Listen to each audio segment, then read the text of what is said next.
we're doing something rather differently right here.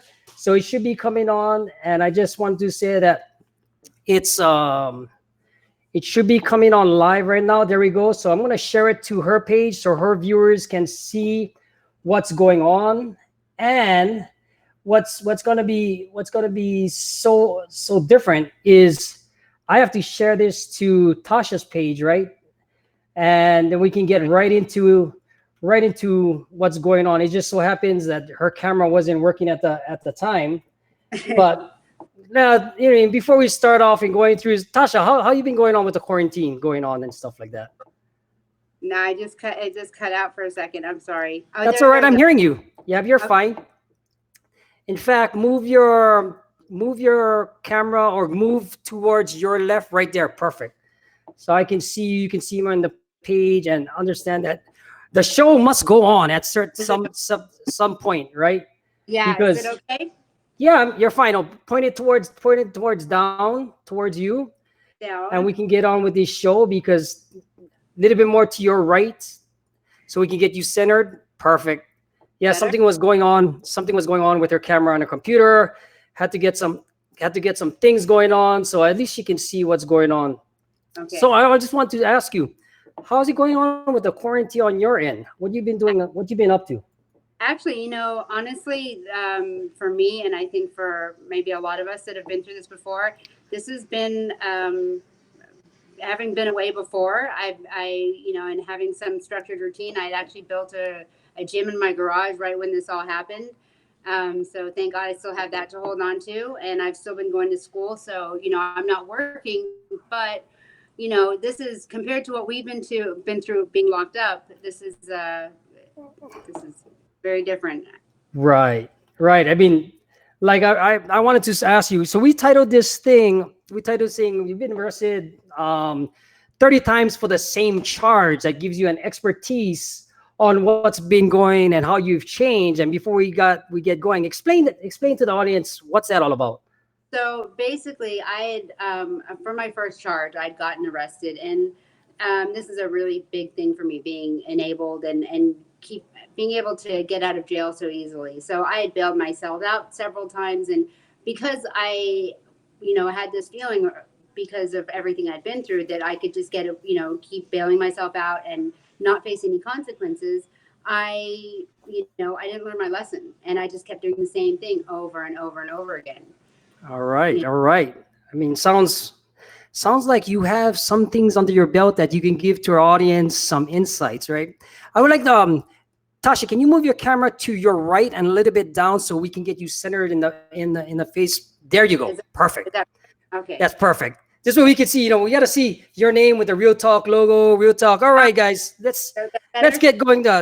Welcome to episode number 2 of Real Talk, Real Stories, Real Change. And I got a special guest here by the name of Tashia Kaplan. And she's been an inspiration to me. In fact, I was on talking to her earlier, and I met her prior to it, but I kind of revealed what it was. But welcome to episode number 2 of the Real Talk, Real Stories, Real Change. In this episode, Tasha and I will discuss the Real Talk Youth Impact Program and how multiple setbacks that she has had can turn into multiple degrees in the future. Tasha is an interventionist and an expert working with all types of youth, but her main focus at this time is with our program, right? She also is founding members of our program, the founding members of the Real Talk program.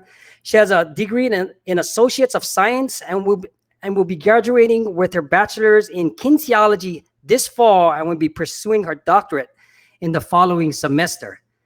I mean, those are just, I could barely pronounce the word, and she's already accomplishing certain things, right?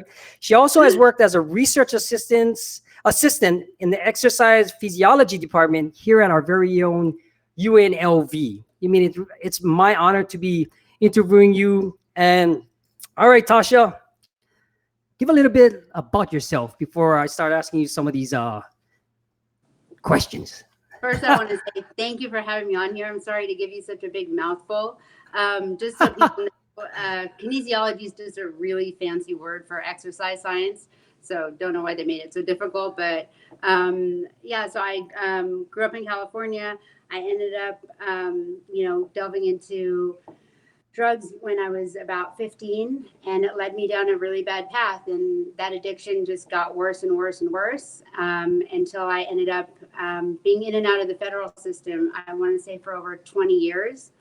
And now I've been sober in November for 9 years and been with Real Talk. I'm going on my seventh year. Wow. I mean, those are accomplishments in its own in itself, because a lot of times, many people don't want to actually embrace their past and move on to the future and stuff. And I'm very fortunate enough to be working with individuals like Tasha. You seen Ray, gentleman, last week, and I just want to say that it's really, really my pleasure to be doing this online, so we can hit more youth, help their parents, do things that would ultimately help them, so we don't have the same mistakes in ourselves. So, all right, Tasha, with that type of background, I know these questions going to be easy for you, right?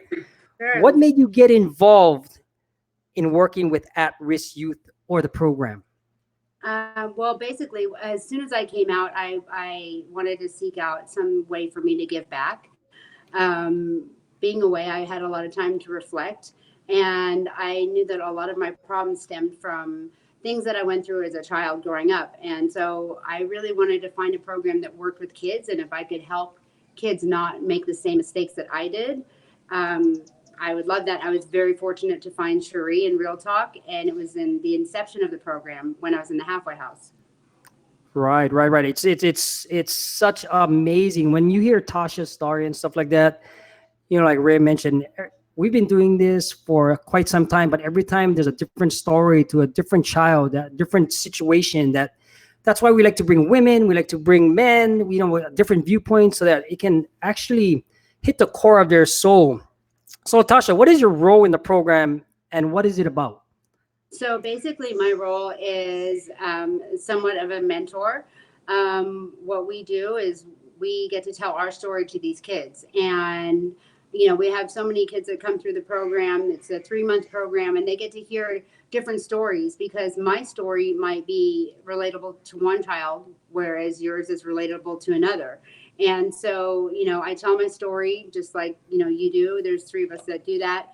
We also have a parent group where we meet with the parents, which I think is a huge component of the program, and basically tell our stories and try and get kids to realize that what's going to happen if they continue making the mistakes that they are making at the moment, or what will Right. happen if they go down the wrong path. Right, right, right. Because a lot of times we don't want them to be going down that dark path we've been through. Because it's amazing. It's really amazing when you watch Tasha speak in person, because she really gets what they want from a woman's point of view, from a female's point of view, because it also changes a lot of the times, right? All right. This Yeah, this for might sure. this might hurt you a little bit, but that's what it's all about. It's real talk, real stories, That's right? for it. Explain to the audience one of your darkest times, being arrested or incarcerated. Being arrested or incarcerated, there were so many in regards to being incarcerated and arrested. I've woken up in handcuffs from being asleep. But I want to say, like with the police over me, I've had the police knock down my door, SWAT team knocked down and dragged me out. But honestly, one of my darkest times was driving around. It was at one of the worst times of my addiction, and I had exhausted everything. Was at the lowest of my low. I was using heroin, and I was injecting it, and I was sitting there in a beat up old red truck with nowhere to go. And it was the first time in my life I'd ever been homeless. I couldn't go to any friends. I had no family to go to. And I realized how alone in the situation that I'd put myself in. And it was definitely my bottom.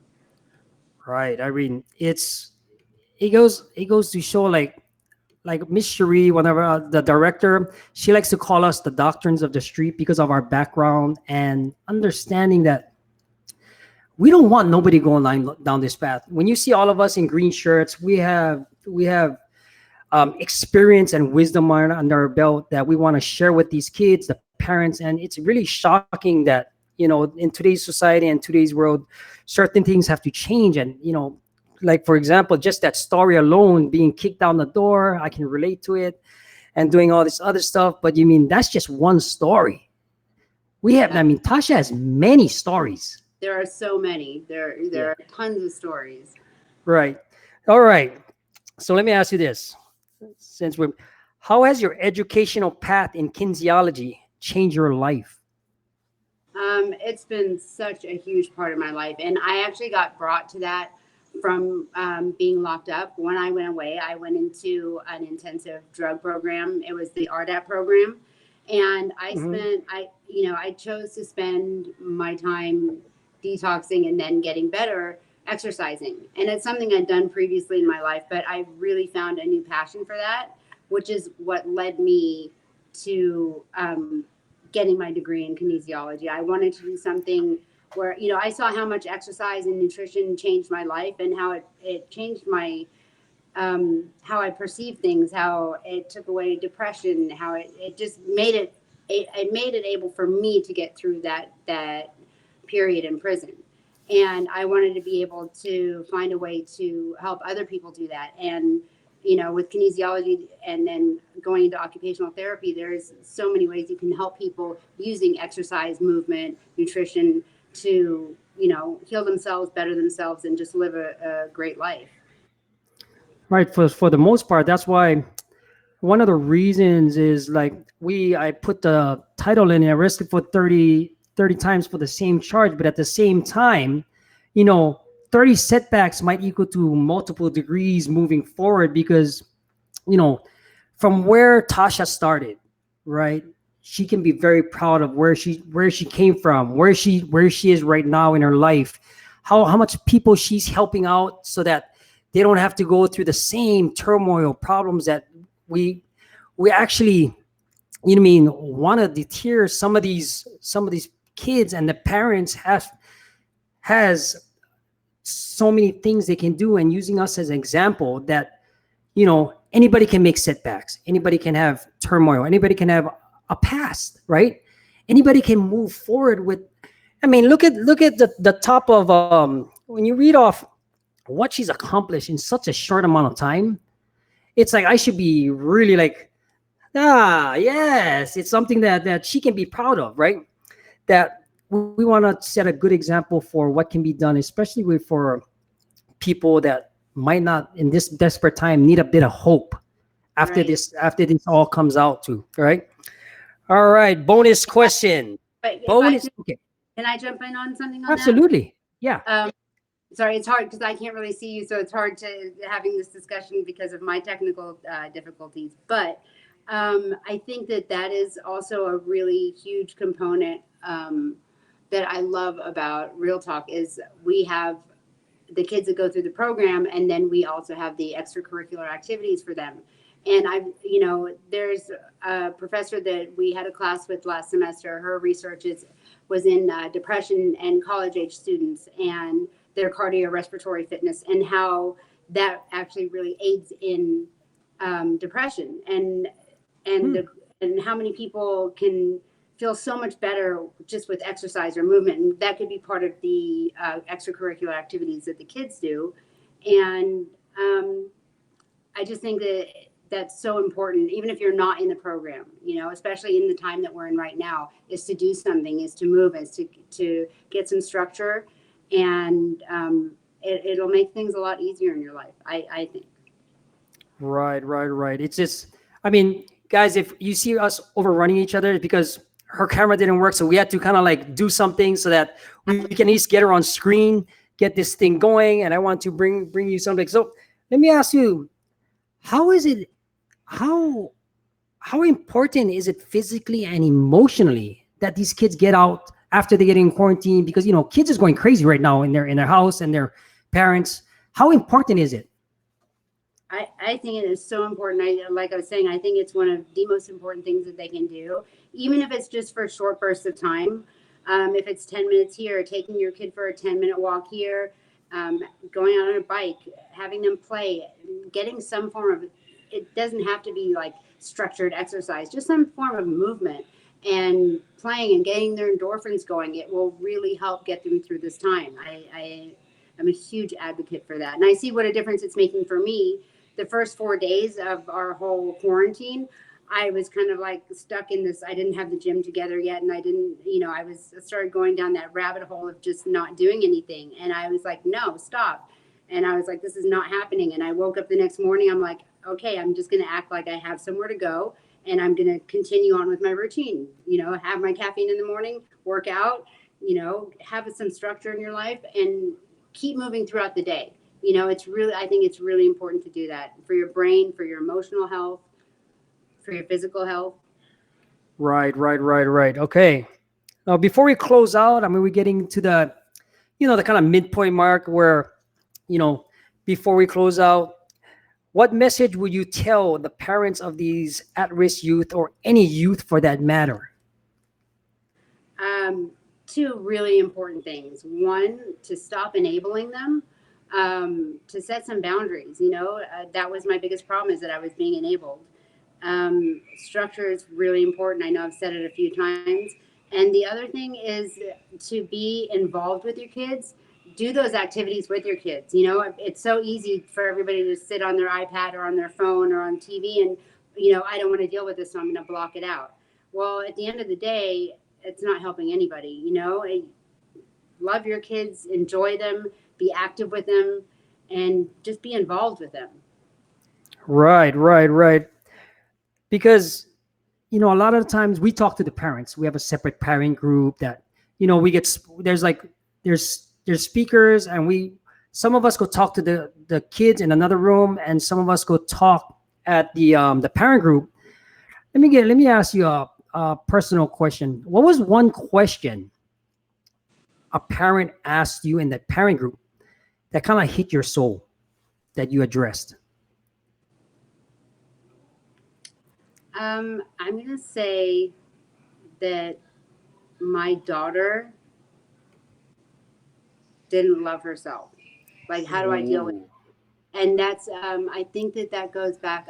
I've dealt with that when I was a kid. Not that I didn't love myself, but the issue of self-esteem and feeling like you need to look a certain way, act a certain way, have a certain body type. I was always like 5 or 10 pounds overweight, and that carried through me. With me, I blamed my drug addiction on that. Not, I know better now, but it was the self-esteem. And it is, if anything, let your kids know that there's more to them than what's on the outside, that it's their soul, it's their heart that makes them special. Right, right, right. I mean, that's just so important. It's like these are some of the hard questions we get put to the test, and that's going to be later on in the future as we start ramping up this digital version of the Real Talk, because usually we be physically at a location talking to these kids, the parents, and we wanted to bring this out to you so that maybe you can watch the recording, because later on in the future, I wanted this, like, we can refer back to Tasha in the beginnings once we start putting all this digital media together for you guys to refer back to, and we be addressing certain topics, right? Tasha, is there anything that you want to say to our audience? I know you have some viewers that are on here. Anything that you want to, any words of encouragement to parents, youth, kids, co-workers that you want to relay before we start closing this out? Yeah, first I want to say thank you to Cheries. Without Cheries, she started this program. It wouldn't be here.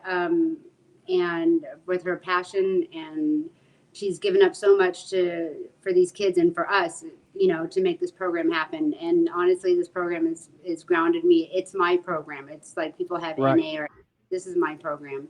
And I just want to say, if your kid is struggling, if you feel like they're struggling at all, we're here. We're going to start back up again. Bring them through the program. We've got the program that started in New Mexico. Is it New Mexico? Yeah. Mm-hmm. And El Paso. El Paso. Sorry. Right. In El Paso. I mean, there are so many outlets that you can find for your kids. Find out what's going on with them. Don't ignore it. You know, and Right, hopefully right, bring them through the program. And I want to thank my family and friends for showing right. some love. I mean, it's so good because here's you want to see. So one, the director, she wrote this book, Real Talk, Real Stories, Real Change. Tasha's stories in here. A bunch of us that started You working have it. with work. Yep, she's right in the background right there. One, she started to work with us that we could actually do things. In fact, from our first episode last week.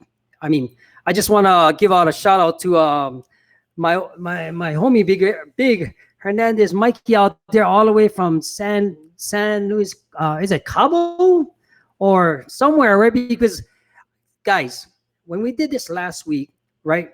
I've had calls from Guam, Philippines, um, Texas, Washington, California, every place you could think of that's actually really like love what we're doing. So we wanted to bring this more for you guys so that you guys can understand that you guys can become part of this program, this family that helping youth. Because let's face it, guys, who else is gonna do it?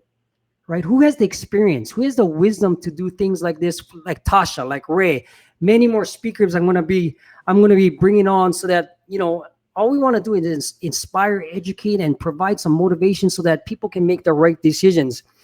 All right, Tasha, I'm be closing this out. It's going to be our Thank you. time, right? So I just want to just say thank you for coming in. I know Thank you have you. some family. I know you have some people watching this. I just want to just say that you're just an inspiration to all of us, and I congratulate you on moving forward with that, especially a doctorate, guys. A Thanks. doctorate. That's some serious stuff right there. All right, guys. Thanks for tuning in for being with us this week. If any of Thank you you. have any someone that needs to hear this message wants to be part of our program, as you can see down here on the ticker, please reach out to Tasha, myself, or head on over to www.realtalkyip.org and let us know if you want to become part of the family, right? If you enjoyed this episode, don't forget to please like, share, or subscribe to get automatic updates on the future Real Talk, Real Stories, Real Change episodes. And finally, please take a minute to leave an honest review, comment, or feedback because they really help us craft. Because, like Tasha said, it's her program, it's your program, it's our program. Just so happen it's on my Facebook page, or we're sharing to a lot of places. I want to make a platform for people like Tasha, myself, Ray, a lot more speakers coming on to voice their opinion if they ever had a chance. I mean, in fact, let's close out with this one, Tosh. Remember you when you was back in the cell? Yeah. If you was ever given a chance again, because we all had dreams, getting out of the wall, getting out of the fence, getting out of this stuff, right? We all had these dreams, right? Yes. What would you have done to be given a platform like this, right? Now that it's actually happening.